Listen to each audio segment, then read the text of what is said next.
Alright, if you're trying to install Windows 11 or Windows 10 and you don't see your hard drive here on this ROG Strix, this is an AMD Ryzen. Let me see the exact model number. Alright, so the exact model number is G533Q, alright, or if you want the full extended model number, it's G533QS-DS96. First thing we're going to do is we're going to disable RAID. Most likely one of the drives in here are bad. I'm assuming there's two. Okay, so first thing we're going to do, we're going to exit the installer, and then we're going to restart the computer and press F2. Just keep pressing F2. If this doesn't work, you might have to press delete. Okay, it's either F2 or delete, but usually F2 will work. So we'll just keep pressing F2. And likely because one of the SSDs are bad, you can see how long it's taking. Okay, we're just going to keep pressing this. And hopefully it will go to the, come on, go to the BIOS. It should already be going by now. I shouldn't have to keep pressing it anymore. There we go. Okay, so next we're going to go to advanced mode or F7. Okay, you can press either. We're going to go into boot up here. Okay, select boot. Then, oops, sorry, not boot, advanced. Then we'll see the SATA configuration here. We'll go in there. It's at RAID right now, so we're going to change it to AHCI. Okay, we're going to say yes. It says it might cause the thing to malfunction. Keep in mind that if you're doing this and you have data on there you need, your data is going to be lost, or you'll have to redo the RAID. Okay, anyways, we'll save exit. Oh, sorry. Let's just save changes here. Okay, now that we've saved changes, we can go back to easy mode. And we're going to try and boot the Windows installer again by pressing F8. Or you can go to the boot menu there. And then we'll boot from my USB again. And let's see if the SSD shows up. This thing is going to take forever to load. So I'll be back once the Windows installer comes back up. Alright, spinning now, so it should be starting soon. And then once it starts, we're just going to go all the way back to the installation part. Okay. Come on. It's taking quite a while. Usually at this portion, it's almost done, but it's taking a while. There we go. Okay, so we're going to go next. Next. Install Windows 11. You have to agree that everything is going to be deleted. Next. Okay, getting a few things ready.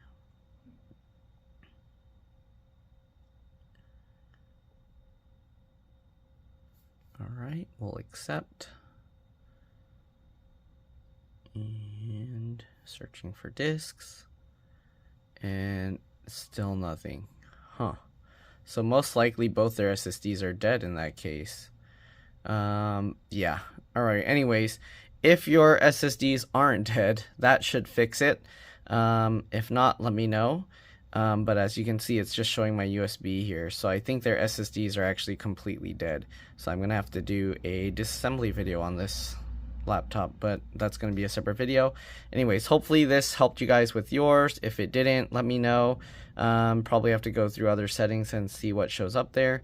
And yeah, that's pretty much it. Again, hopefully this video helped you out. If it did, like, comment, subscribe, share my channel with others so that they can learn how to upgrade and repair their devices as well.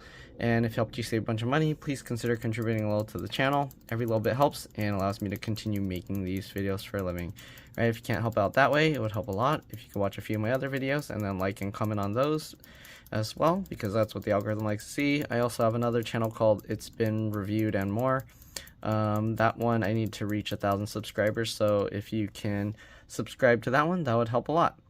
Alright, anyways, I'm gonna see what other settings are in here, but pretty sure that's the only one that would affect that. You can see NVMe configuration, you can see Swordfish, ADATA.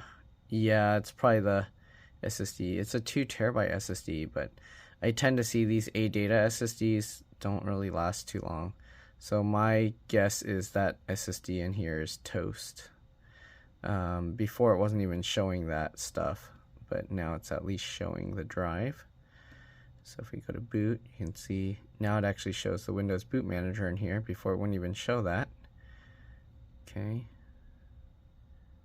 And yeah, but the the fact that it's like acting like that on and off, not really showing anything, most likely this drive is toast. Okay, anyways, so that's pretty much it. I'm not sure what SVM mode is. I'll probably have to look that up, but that shouldn't be anything that's causing this to not work. So yeah, again, that's pretty much it. Hopefully it helped. Thanks for watching, and I'll see you on the next one. Bye. After just restarting the computer, all of a sudden it's working again. Maybe I didn't restart, so it didn't completely reset the RAID setting to AHCI or SATA, whatever. Yeah, AHCI. So now we can see the drive or the disk showing up here, okay? So what we're going to do, we're basically just going to clear out all these, and then we're going to reinstall Windows. So basically you just click each one, delete the partitions. I don't want to do it now, but it'll turn to unallocated space, and then it'll merge or combine it all into unallocated space. I don't think there's anything, I'm trying to look here if there's anything to recover on here. It looks like there's a partition that's about 2 terabytes. So I'm going to see if I can recover any data from this drive, because they wanted to try and recover their data, but last I checked I wasn't able to see anything. But I'll try it now that it's no longer in RAID. But anyways, this should help. Okay, again, just delete all your partitions, and then you should be good to reinstall Windows. All right, that's it. See you guys later.